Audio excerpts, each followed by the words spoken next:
Bonjour à tous et bienvenue dans ce 15e épisode d'Histoire de bagnole. Aujourd'hui, je vais vous parler de l'Aston Martin DB4. Nous sommes à la fin des années 50 et Aston Martin cherche à se renouveler. D'une part, on a l'Aston Martin DBR1 qui survole les compétitions, d'ailleurs j'ai fait une vidéo sur l'Aston Martin DBR1 si ça vous intéresse. Et puis d'autre part, on a des voitures de série qui sont vieillissantes, massives, bref, il faut du changement chez Aston Martin. Pour accéder au renouveau, Aston Martin va décider de créer une nouvelle usine. L'idée, c'est de créer une nouvelle voiture, mais de repartir à zéro. Tout doit être nouveau sur cette voiture. Tout, absolument tout. Que ce soit le châssis, le moteur, la carrosserie, tout. On veut que tout soit nouveau, aucune pièce récupérée. La carrosserie et le châssis sont construits à la méthode Superleggera, ce qui est totalement nouveau chez Aston Martin. La méthode Superleggera, ça consiste à utiliser des panneaux en aluminium qu'on soude entre eux, et puis on fait reposer le tout sur une armature tubulaire. L'idée, c'est d'affiner complètement la silhouette de la voiture et de gagner énormément en poids, ce qui était le gros problème des Aston Martin de série au préalable. Enfin, cette voiture, elle va être équipée d'un V6 3,7 litres développant pas moins de 240 chevaux. Vous l'avez compris, cette voiture, c'est l'Aston Martin DB4 et elle est présentée en 1958.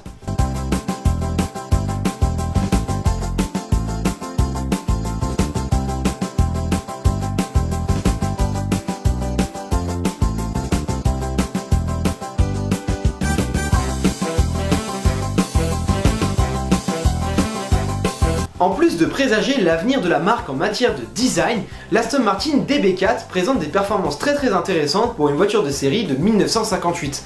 225 km/h en vitesse de pointe, un 0 à 100 établi en 9 secondes, c'est pas mal. En 1960, la DB4 série 2 va faire son apparition. Pas de changement majeur, mais des changements mécaniques visant à améliorer le refroidissement du bloc moteur. La série 1 a eu beaucoup de problèmes de surchauffe.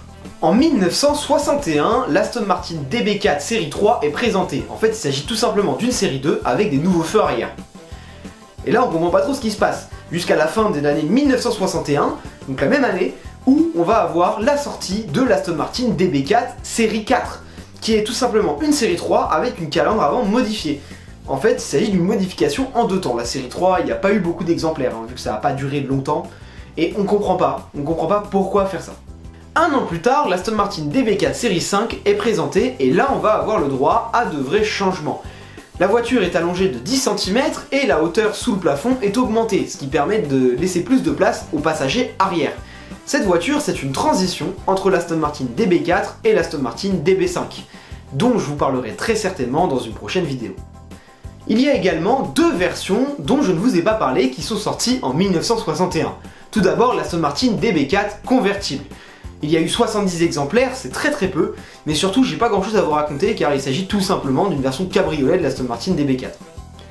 Par contre, il y a un nom sur lequel j'ai beaucoup de choses à raconter, le nom Vantage. Et à mon avis, vous le connaissez tout simplement parce qu'il est très présent dans la gamme Aston Martin depuis 1961. Et oui, le nom Vantage, il a été créé pour l'Aston Martin DB4. Il s'agissait d'une version sport de l'Aston Martin DB4, la DB4 Vantage. Son 6 cylindres développait alors 250 chevaux. D'ailleurs, c'est ce 6 cylindres qu'on va retrouver dans beaucoup d'exemplaires de l'Aston Martin DB4 série 5. En 1959, une version course de l'Aston Martin DB4 va être présentée, l'Aston Martin DB4 GT.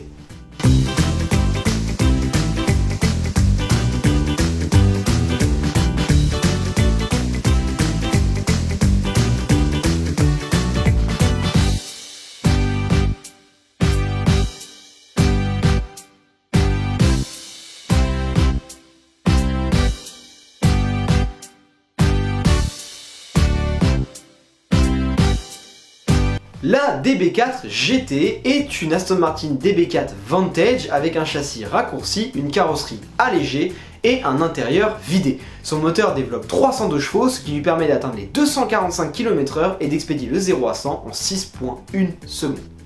Seulement 75 exemplaires de cette beauté vont être produits. Son palmarès, il n'est pas incroyable, mais il est correct, je ne vais pas m'étaler dessus, je trouve pas ça utile. Par contre, ce design, je le trouve personnellement magnifique et je trouve que son charme est totalement intemporel. Pour finir l'histoire de cette Aston Martin DB4, je vous propose de remonter le temps jusqu'en 1919.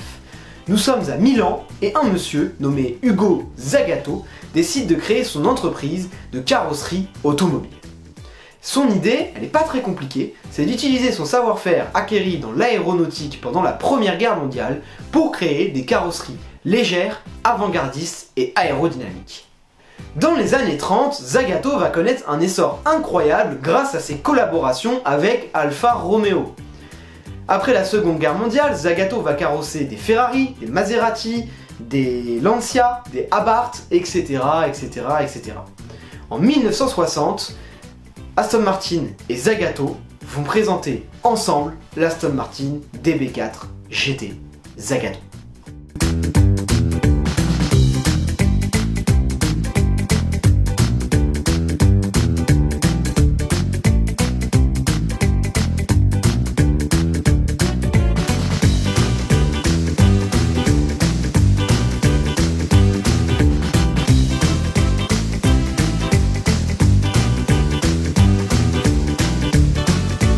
L'Aston Martin DB4 GT Zagato conserve le 6 cylindres mais il est porté à 315 chevaux.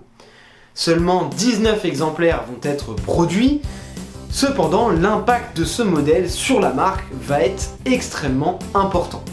Tout d'abord parce que tout simplement la collaboration Aston Martin Zagato va être reconduite maintes et maintes fois et perdure encore aujourd'hui, c'est pour vous dire.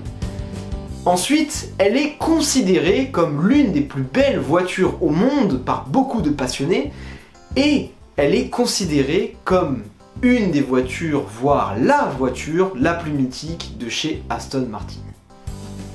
Aujourd'hui, bien sûr, il y a eu beaucoup de répliques de l'Aston Martin DB4 GT Zagato et c'est même le seul modèle de la marque Aston Martin qui a eu droit à une version continuation par la marque. Alors, qu'est-ce que c'est une version continuation? Grosso modo, ça veut dire réplique. Continuation. Voilà. Mais ça a un côté plus correct. Ça respecte plus le cahier des charges, on respecte plus... Souvent, quand on dit continuation, souvent c'est que c'est la marque qui l'a fait elle-même, donc ça respecte les plans d'époque, etc. et c'est refait avec une certaine rigueur. Mais bon, quand on voit leur continuation de la DB4 GT Zagato avec des sièges baquets carbone à l'intérieur, il y a quelques libertés quand même. Pour moi, ça veut simplement dire réplique. Voilà. Parce que même des fois, c'est même pas la marque qui a sorti la version continuation. Donc voilà. Pour moi, c'est juste réplique. C'est tout ce que ça veut dire. Bon, on va pouvoir parler prix. Alors tout d'abord, je voudrais désamorcer un petit truc. J'ai pas trouvé de cote pour la série 3. En fait, tout simplement, je pense que comme la série 3 est sortie en début d'année et qu'elle a été remplacée par la série 4, il y a eu très peu d'exemplaires et du coup c'est difficile d'en trouver sur le marché. Donc du coup je peux pas faire de cote. S'il n'y a pas de vente, je peux faire de cote. Mais je pense qu'elle se retrouverait dans une cote très similaire à celle que je vais annoncer par la suite. Vous allez voir, c'est très compacté pour les séries de base et la série Vantage. Donc, une DB4 série 1, c'est environ 400 000.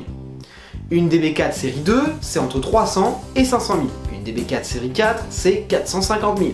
Une DB4 Vantage, c'est entre 400 et 450 000. Et enfin, on a la DB4 série 5, et elle, c'est environ 400 000. Donc en fait, comme vous vous en rendez compte, hein, en fait, c'est environ 400 000, plus ou moins 100 000, pour toutes les séries de base et la Vantage. Voilà. C'est grosso modo, c'est ça. Ce qui est pas... Moi je trouve que c'est un prix correct pour une belle voiture, après voilà, bien sûr ça reste cher, bien évidemment.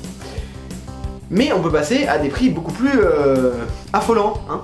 Vous vous rappelez de la version convertible dont je vous ai parlé très rapidement, qui est très limitée en nombre d'exemplaires? Entre 1,2 et 1,5 millions d'euros. Voilà.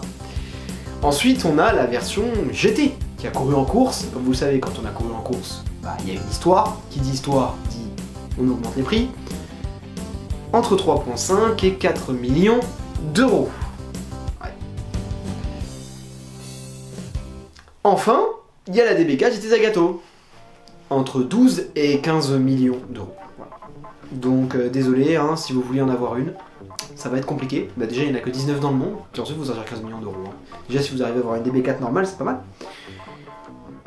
Du coup, peut-être que vous avez envie de vous acheter une réplique de DB4 GT Zagato. Et bah sachez que les continuations d'Aston Martin valent 1 million d'euros, soit 2 fois le prix d'une DB4 normale. Voilà, bah, j'espère que t'as kiffé la vidéo. Si c'est le cas, n'hésite pas à t'abonner, laisser un petit pouce bleu. Salut!